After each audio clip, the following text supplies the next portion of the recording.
Hello, everyone, and welcome to Season 2 of the World with Nate podcast. This podcast was created to shed light on some of the stories and lessons that we accrue during our time here. My hope is that those stories will bring us all together in this thing that we all call life. My hope for this podcast episode is that you find it both enlightening and enjoyable. So, sit back and relax. I want you to enjoy the ride.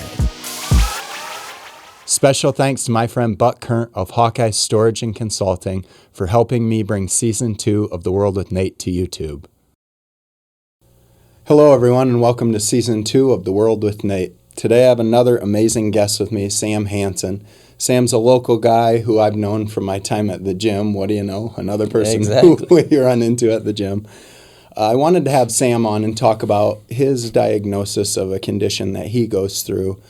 He has Tourette syndrome, and he's had that since he was a kid, and some of the trials and tribulations he's went through and how he's gotten and overcame those situations through his life. And there was a ton of strength in his story when he shared it initially with me, and I knew that you guys listening would be able to find strength in it. And your wisdom for a guy your age, I really appreciate it. So, Sam, thank you for coming on The World with Nate. Yeah, of course, man. Thanks for having me. I'm excited. Heck yeah. So, you were diagnosed with Tourette's at a young age. Yeah. How old and what did that look like for you? Yeah, so most diagnoses for Tourette's, they're super typical. You start making these noises, or they're called tics. They can be anything like clearing your throat, coughing, twitching your shoulder, your fingers, whatever. But a lot of times they start when you're younger, and you go to your family doctor and they say, yeah, you have Tourette's, and that's about it. For me, it was a lot different. Okay. So I started having tics. My first few were when I was about 5 or 6 years old. So a tic, sorry to interrupt, tic is the term, the medical diagnosis for the... Yeah. So it's a diagnosis basically for the noise or the movement that you're doing. Okay. Yeah. So just so that people know. Yeah. Because I was ignorant of it before starting to do the research of this. So yeah. Heck yeah. So I first started having tics when I was around 5 or 6 is when my parents and me recall. My first one was almost like a pig snort, and then clearing my throat as well.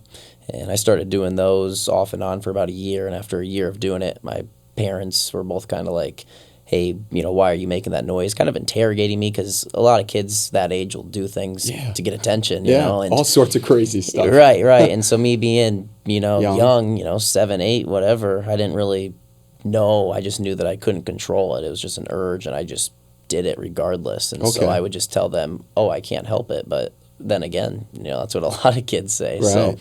So just kind of went from there, and they thought it was allergies just based off of the noises, the constant clearing of my throat. So we went to the family doctor, and he said, it's definitely allergies. We'll put him on Zyrtec, just kind of something generic. And I did that for about a year. And the thing that was weird is most people with allergies during the winter, you don't have the symptoms. You don't have them. You don't clear your throat. And I was still making these noises during the winter, obviously. And so a few years go by again. This was probably about 6th or 7th grade, and I went to a specialist for an allergy specialist, and had an extensive test done on my back where they basically scratch holes in your back and put the allergies on there all over. And sure enough, after the test, my back was all swollen up and irritated, and it showed that I was allergic to cats, dogs, pollen, everything. Yeah. And they put me on a higher up medicine, and I continued to take that, and still no results. I still was making noises. And over the years, the tics change. For me, luckily, they've never really been too out there, too dramatic. Some people will have where they'll swing their arms or they'll kick their legs a little bit more. And for me, when I was growing up through that 5 to freshman year, nothing really like that. It was more so in my throat, clearing my throat. I would shrug my shoulders sometimes, but that's not something that you really notice as much. Right.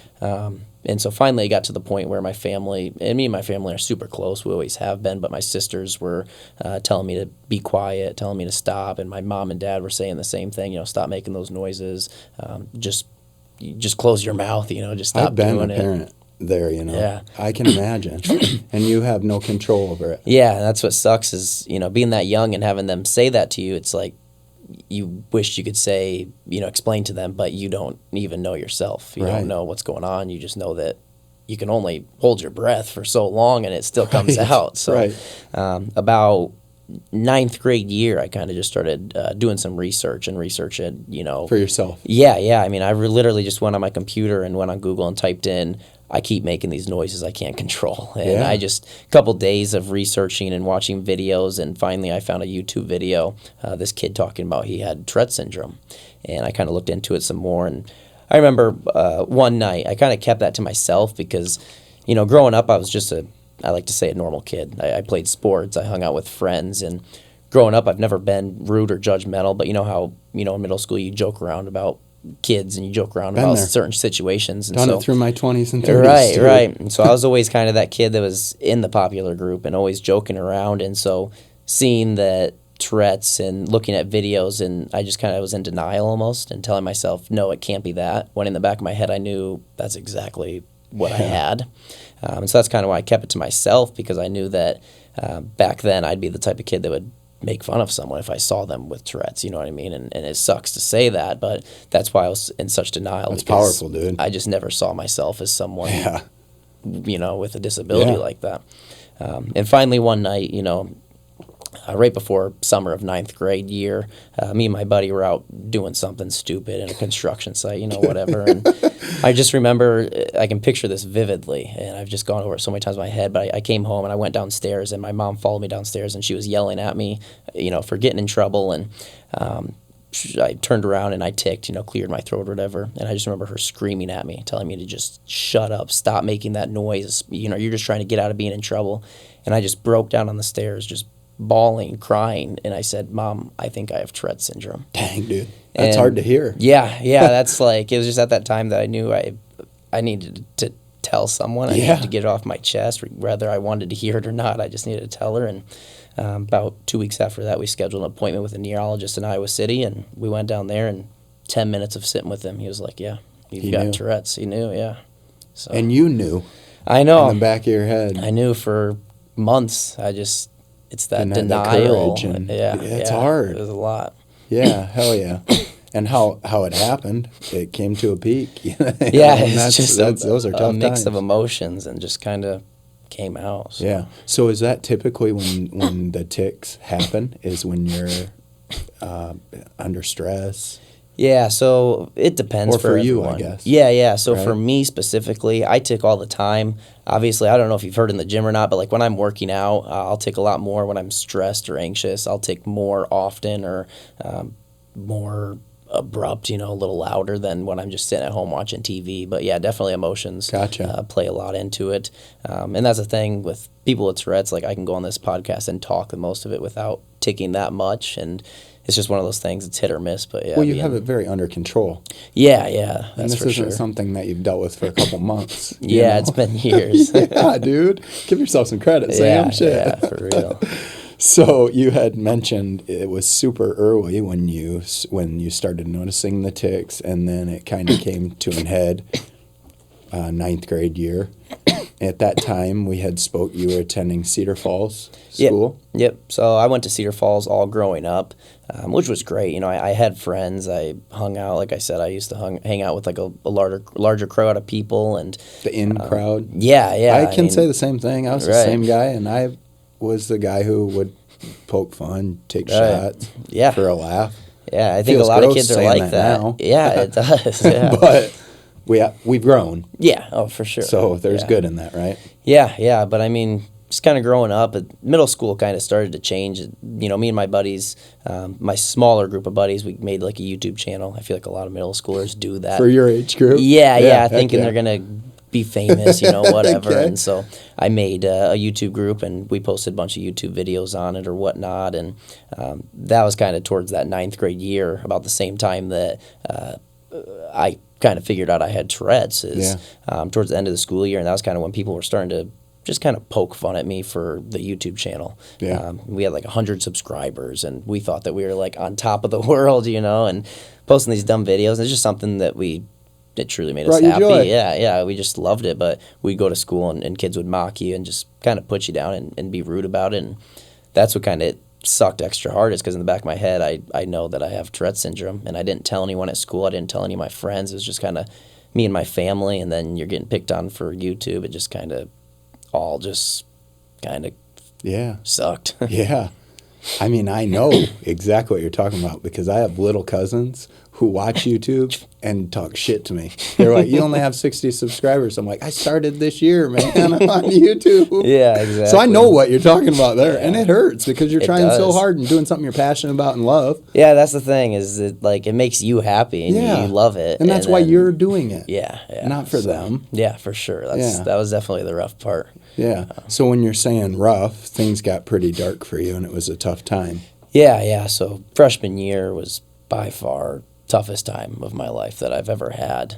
I just remember, like I said, diagnosed with Tourette's and being that kid that came from kind of being more popular and having friends and just kind of being that asshole, I guess, and then being labeled as somebody with a disability. It was super hard because you're like fighting yourself. You know, you have someone on this shoulder saying, oh, that's not real. You don't actually have a disability. And then the other person on the other shoulder saying, it is real.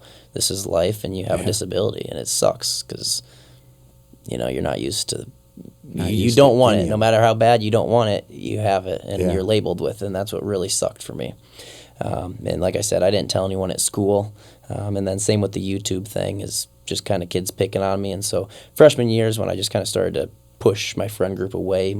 I don't know if it was mostly because I was scared of them finding out about my Tourette's. I can't imagine. You know what I mean? Yeah. Yeah. So started pushing them away. And then same thing with my family is they were supportive with it, but they just didn't know what questions to ask and what questions not to ask. And I kind of started, pushing my family away. And I just got to a point the summer of 9th grade year where I was just felt like a dead end. I just felt super alone. And that's when one night I just remember crying and just thinking, I don't have any friends. I don't want people to find out about this. It was just super rough. And that's when I put a belt up on this metal pole and I contemplated hanging myself. And it's just like something struck inside my head that if I do this, no one's ever going to learn anything and no one, nothing's going to come of it. And that's kind of when it just came in my head that I need to be stronger than this and I need to show other people that this is real life and that you go through this. And there's other kids out there just like me that need to hear it and need to understand that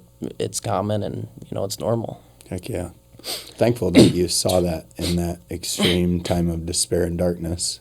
That's a tough thing to hear. Yeah. But it's important that we share that for people who to know that they're not alone, For sure. Yeah. As someone who didn't know much about this until we first started speaking, it was crazy to me. And the whole part, you can never control it. Yeah. And there's no cure. Right. So it's just management. So 9th grade, things got terribly hard and you decided to change schools? Yeah. So 9th grade year, like I said, summer was the really rough time for me. And after that, I kind of was in this spot where I wanted to make change. I wanted to do something. And I had like two paths. I was looking towards Cedar Falls High School, which obviously if you're from around here, it's massive. It's a large school. Yeah. So especially for Iowa. It's one of the big ones. Of course. Right. I mean, it's a huge school, especially if I'm at this point where I want to start telling people there's just so many different groups and rumors spread so fast. I didn't want it just didn't look like the right thing to do, It didn't look enjoyable. And so I talked to my mom and she was super helpful. And so we looked around and we found Hudson. It was like 15 minutes from Cedar Falls and there was 32 kids in the in my graduating class. And I was quite a vast difference from Cedar Falls. Yeah, huge difference. So that's what I thought. Hey, if there's any chance, if I'm going to do this, I'm going to do it. I'm going to go to a small school and it's going to suck, but it's almost like starting your life over again. I can go to this school on the first day of school. I can walk up to everyone and say, hey, my name's Sam. I have Tourette's, rather than going up to your buddies that you've been friends with for, 15, 16 years and saying I have Tourette's syndrome. You're going up to someone new that doesn't even know you and you're just kind of starting a new life and starting over. And that's just exactly what I did in 10th grade year. You found power in that? Yeah. I thought it's just, like I said, growing up, being that kid that was kind of almost a bully and just kind of an ass. When I switched to schools to Hudson, I was able to change all of those stigmas and everything. I was able to be Sam Hanson. I was able to be myself, and I went in there and high school was the best time of my life. I had some of the greatest buddies ever. Still had a large friend group. Everyone knew about my Tourette's, and like we were able to not joke around, but like have fun with it and just talk to them about it and educate. Yeah, raise awareness. Everyone knew about it, and it wasn't a bad thing that everyone knew. It was a good thing. Yeah. There's a lot of power in that, being able to be yourself. Yeah. It's like a stress off your shoulders. Oh yeah, I can imagine the amount of weight that you carried. First, keeping that secret and thinking that this might affect you, and then keeping it from your family, the people you love dearest, and harboring it by yourself.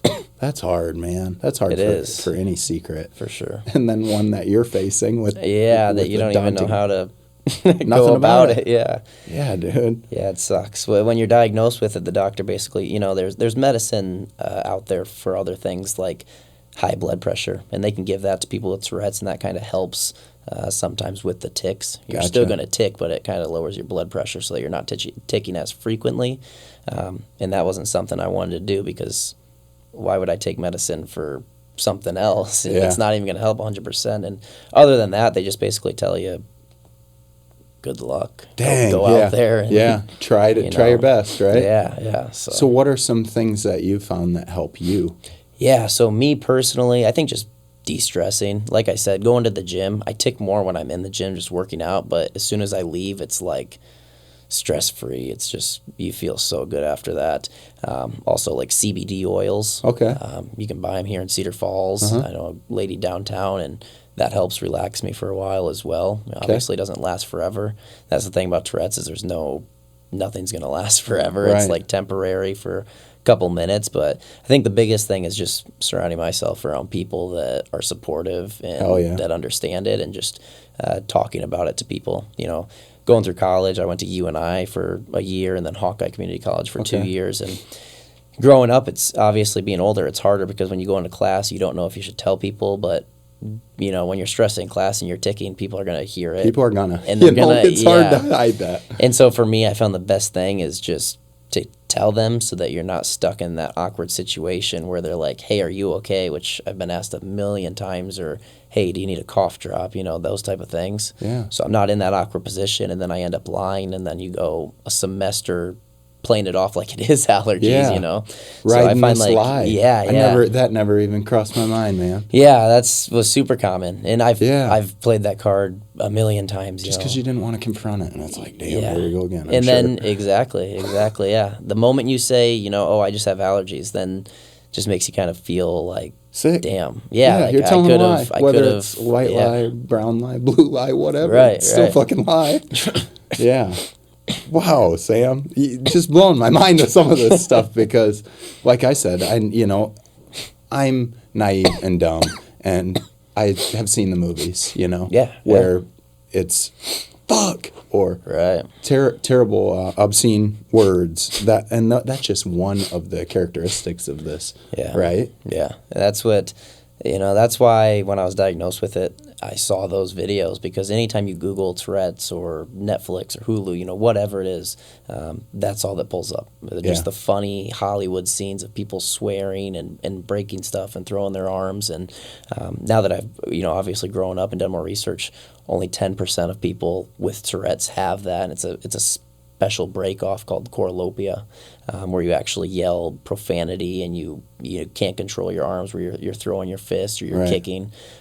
So growing up, I think educating people is just super important. Telling them, like, hey, I have Tourette's. If I just tell people I have Tourette's, first thing that comes to their mind usually is he's going to start swearing any minute now, which is fine. I can't get mad at it now, but being in 10th grade, you don't want people to think that of you, because that's just not who you are. So just educating people, telling them, only 10% of people have that. Yeah. And that's one thing that kind of gets me, when I wake up in the morning, I think, having Tourette's makes you tired. At the end of the day, you're just exhausted, because you're constantly, when you're cleaning your throat, you're exhaling air out of your lungs. You're just always tired, which sucks.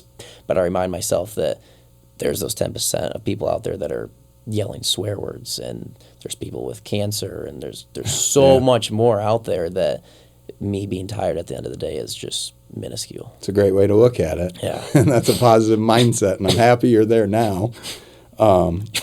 we had spoke about some of the complications that were associated with Tourette's, and you told me some of yours. Some of the ones that I found off of Mayo Clinic were ADHD, OCD, on the autism spectrum, sleep disorder, learning disabilities, depression, anxiety, and pain with tics. Tell me a little bit about some of those things that have applied in your situation. Yeah, so my mom always said that I have ADHD. It's hard to determine whether you do or not. I've never really been a big fan of school, sitting down, reading, doing homework. So whether that's ADHD or just me being stubborn, it's hard to say. I definitely have OCD. I like to tell people that I have like the real OCD, because a lot of people think OCD is just keeping your pencils in a straight line or cleaning the house. For me, it's especially when I drink out of like a cup or a mug, I have to set it down 4 or 5 times until it feels just right. Feels just right. Yeah, so it's not a look. It's like it's super hard to explain, but it's like the back's got to touch and then the front. It's just really weird. And you know when you feel it. Yeah, so I mean, sometimes it'll be 2 times, sometimes it'll be 6 times, and it'll just feel right, and I'll stop. And me and my girlfriend have been together for 5 years, and we'll be eating dinner, and she'll be like, "Sam, it's fine. You can just put it down now." We can joke around about that. It's hard, it's because you guys have that relationship. Yeah, we can do that. But I mean, I'll be having dinner and take a drink, and it'll take me 2 minutes to put my drink back down. So things that we don't even think about. I know. Right? Yeah. Other than that, I've had the pain with tics. I've had one where I would chew on the inside of my cheek. And with tics, I like to explain to people, it's like when you have a sneeze. You can't control it. It's going to happen regardless of whether you close your mouth or what. It's still coming out. What happens when you try to control it? So, does that make it worse? Yeah. So I can hold my tics in for 10 minutes probably, but when they do come out, it's just... So explain to me, when a tic's coming on, you feel a different way? Yeah, so it's the same as, if you imagine you have like a ant crawling on your arm, or you have a sneeze coming on, like one of those urges that like you have to take care of now. Yeah, exactly. Yeah. So like in class, in college, I would try to kind of hold my tics in, but you're so focused on holding your tics in that you're not paying attention. Yeah, no, hell no. So it's one of those things where you can do it, and that's what my family's asked me, like, what if you just hold them in forever? And it's just one of those things. You're not going to be able to do anything else? Yeah. You're so focused on that you can do it for a certain amount of time, but eventually it just gets to the point where you can. They just come out. And you had said, sorry, this just, whew. So you had said like it makes you tired. And I imagine being in that heightened sense of awareness all the time and then trying to constantly suppress those urges. Yeah, so in high school, I would go to school, and like I said, at the small school, everyone knew, but you still don't want to make those noises in class, because I still had that in the back of my head that people were watching me or listening for whatever reason. So I'd kind of try to suppress my tics throughout the class. As soon as I would get home, they all come out. Yeah. When you're spending all that energy trying to suppress your tics, as soon as you get home or somewhere that you're relaxed or you're comfortable, then they're 10 times as worse. Yeah, it's 10 times as worse. So. And you had said, you said you had a biting tic. In the gym, I've noticed that a loud noise. Yeah, I've got like a squeaking noise almost sometimes, when I'm real stressed. And I've had one. They change? Yeah, so I mean, they'll change frequently. The clearing my throat, that's been there since day one. That's always had that. Yeah. But I don't know, sometimes it's hard to say. My mom thinks that when I have a lot of sugar or when I don't get a good night's sleep, that it can bring on certain tics. I am sure that those things have a part to play. Yeah, but, there's just not much evidence or research that, you never really know. Concrete. Yeah, exactly. When I have, I said that I had strep throat a few weeks ago. When I did have that, my throat was really sore. For whatever reason, that made my tic, where I clear my throat, twice as bad. Damn. Which so you don't in frequency, you were doing it more too? Yeah, doing it more often, which obviously when your throat's already sore, you don't want to be... Worst. Yeah, so that's what... I've had a tic where I would twist my ankle out to the point where it obviously starts hurting really bad.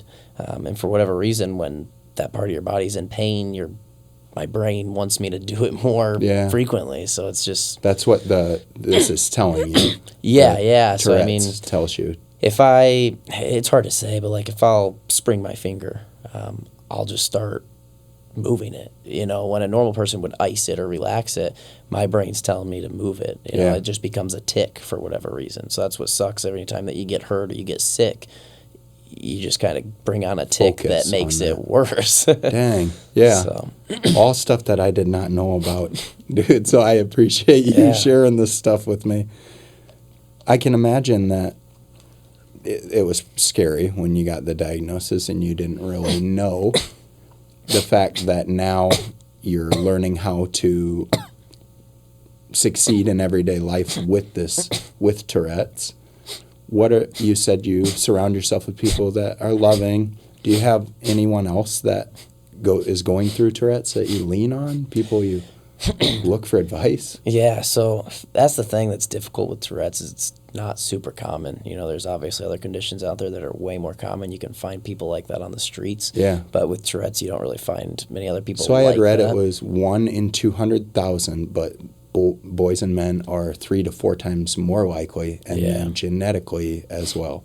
Yeah. Is this something that's ever been in your family?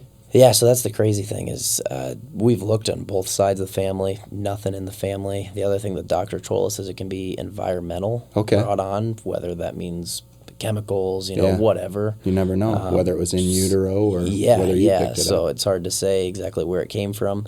I've never asked my doctor. I've done a lot of research to talk to people that the chances of my kids having Tourette's is fairly high, but that's what me and my girlfriend have talked about is like if anyone's going to have it, it'd be best to be my kids because I've already been through it. Yeah. I know what it's like. That's a good outlook to have on it. Hell yeah. So, you never know, but it's not like it's going to stop you from having kids ever. Right. So you just kind of live with it and whatever happens, happens. Hell yeah. Learn how to get through it. Right? Yeah.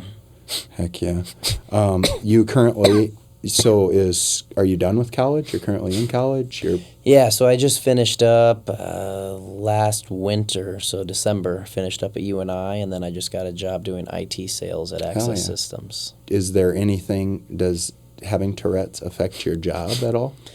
No, there'll be days where I'll be ticking more, and it's hard to focus when your tics are bad because you're focusing on trying to control them, everything like that.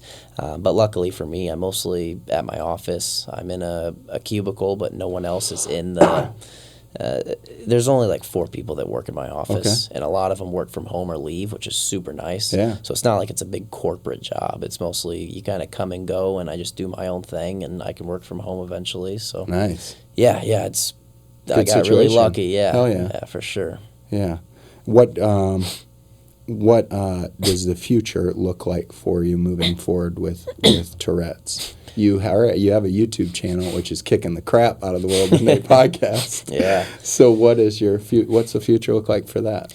Yeah, it's hard to say. So back in high school, even for the first years out of high school, my goal and dream was inspire people and get out there and tell people about my story because the more you think about it, there's probably thousands and thousands of kids that went through it just like I did with the depression and they wanted to kill themselves and all because of Tourette's and they just don't know about it. Take away Tourette's. Mental health in this just in general. Society right now, yeah.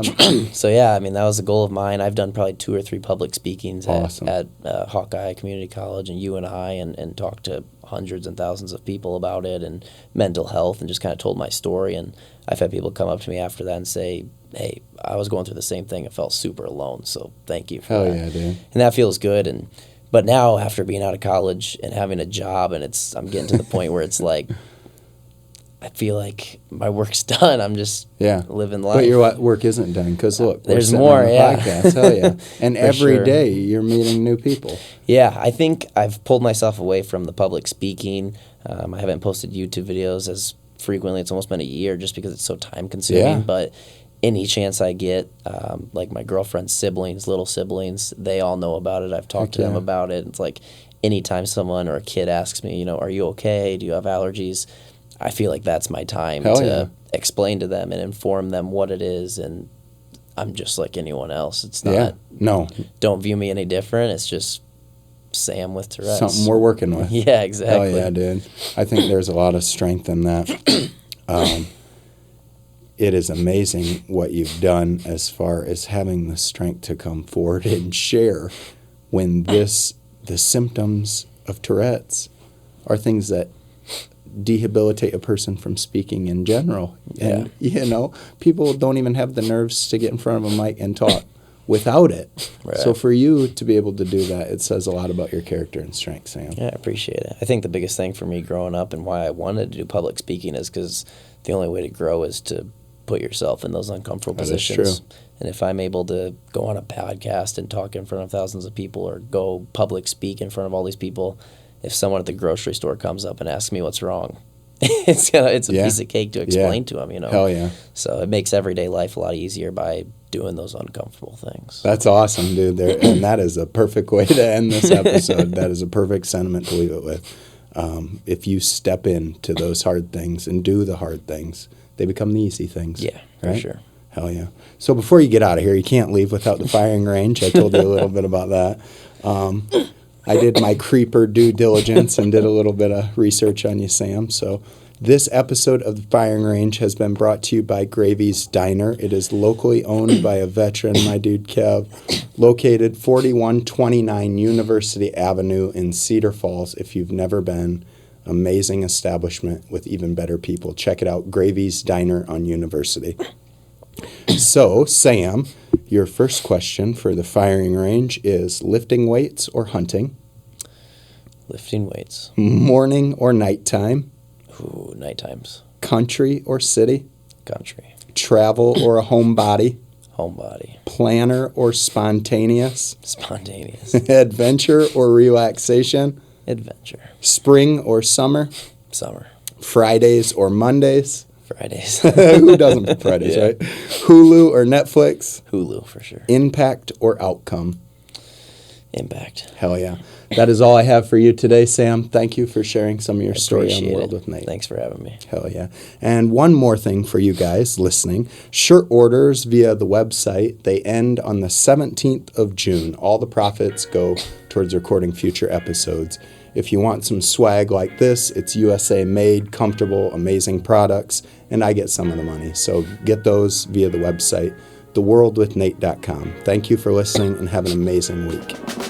Special thanks to my friend Katie Hine at Mattress by Appointment, Cedar Falls, for her sponsorship of Season 2 of The World with Nate.